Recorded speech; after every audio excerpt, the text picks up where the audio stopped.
Asset impairment. Interesting area in governments.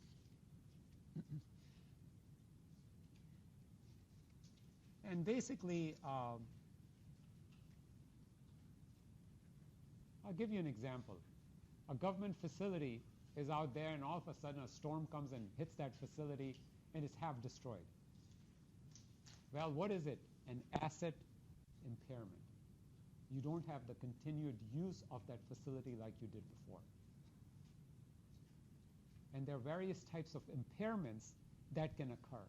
So look at the word is a significant unexpected decline. Not expected, but unexpected decline in the service utility of a capital asset. It could be physical damage, it could be obsolescence, it could be other environmental factors, okay? And impairments are considered permanent. Why are we concerned about it? Because we need to record this transaction. And this is what we're going to learn. Remember, every time we talk about recording a transaction, there should be two light bulbs which should go into your brain. Modified accrual and accrual. Anytime I tell you record a transaction, those are the two light bulbs that have to go on. Modified accrual basis, accrual basis. Modified is easy because you think about cash. Does this involve cash? If it does, it's going to be recorded. Of course, lease is an exception, but you know that's what. Yeah, you had a question? What does it look like for an asset impairment? I'm sorry? What does an asset impairment look like for the journal? We'll look at that. Okay. If not, we'll take a look at an example. And how do you measure impairment? Because apparently you can't record a transaction unless you can measure it. And you know, impairment's kind of a strange thing because there is no exact value being exchanged here. One is restore it. Whatever the cost to restore the item, that's the amount of impairment. Service units approach. Use of impairment due to environmental factors. Now the next one is kind of a very wordy thing, deflated depreciation replacement cost approach. More simply, impairment due to a change in the manner or duration of use. So, you know, if you expected to use a facility for a certain period of time and now you cannot use it, that's where that would be. But better still, let's take a look at an example.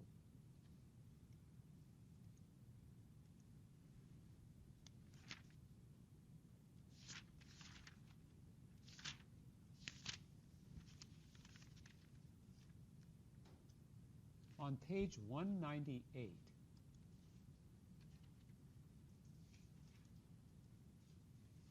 I want you to take a look at this question, 5.9.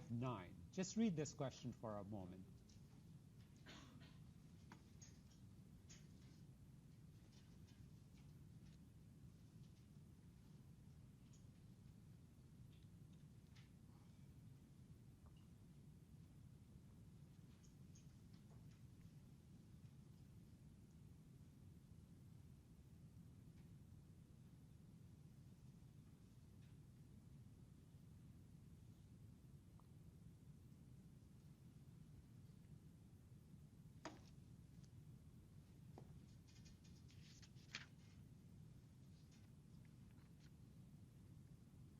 Okay, so everybody understand the facts here?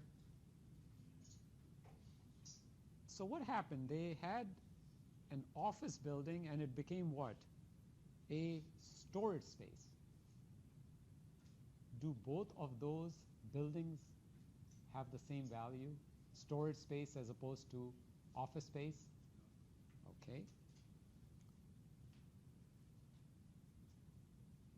So basically, there is a decline in service utility. Now the question is, which one do you pick of the three methods?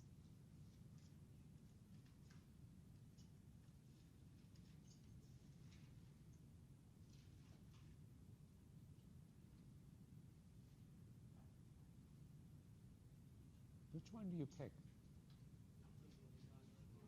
Which one is it? The last one? Absolutely. You pick the last one because it's due to change in the manner, which is what? From office to storage. So it's really not that, it's not difficult, but you need to just think through the facts, okay? Now let's talk about how we go about recording the transaction itself.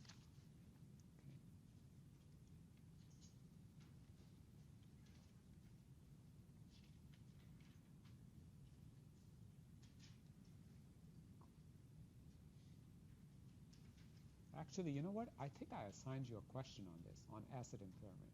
This exact same thing here. I believe 5.6, asset impairment. Did I give you 5.6? Yep, that's the question. Yep. Report an asset impairment as a reduction of the carrying value. Okay, so again, remember what I said? Anytime I talk about recording transaction, 2 light bulbs. Let's start with the easy one here, which is the modified accrual basis. Anything happen there?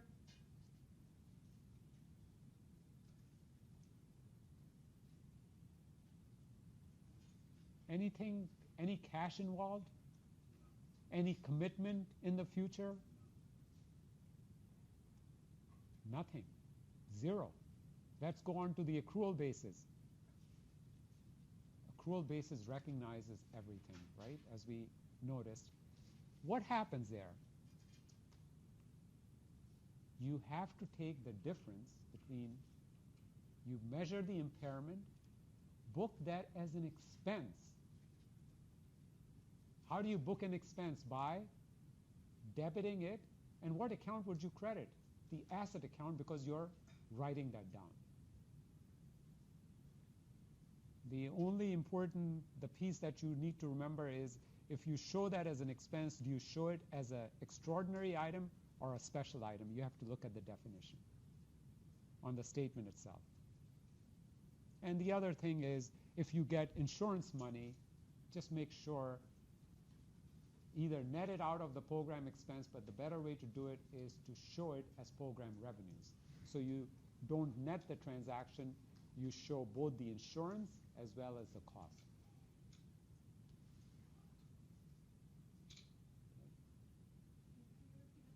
Okay, so under the accrual basis, you have to do what? Bring down the value of the asset, right? To bring down the value of the asset, what must you do? You must credit that asset. You need a debit somewhere. You would debit a program expense. Okay. And when you get insurance money, you debit cash and credit program revenues, right? And that's the question, by the way, that I just assigned you there. Debit program expense, credit program revenue? Yes, yes. Okay.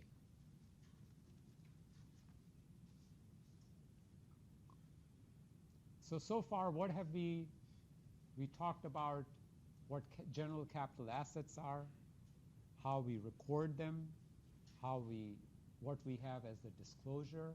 We looked at capital leases. We looked at asset impairment. Now we go to the next major topic, which is capital projects fund, which is one type of governmental fund, okay, capital projects fund. And this is, don't make it any more difficult than it is. It's one of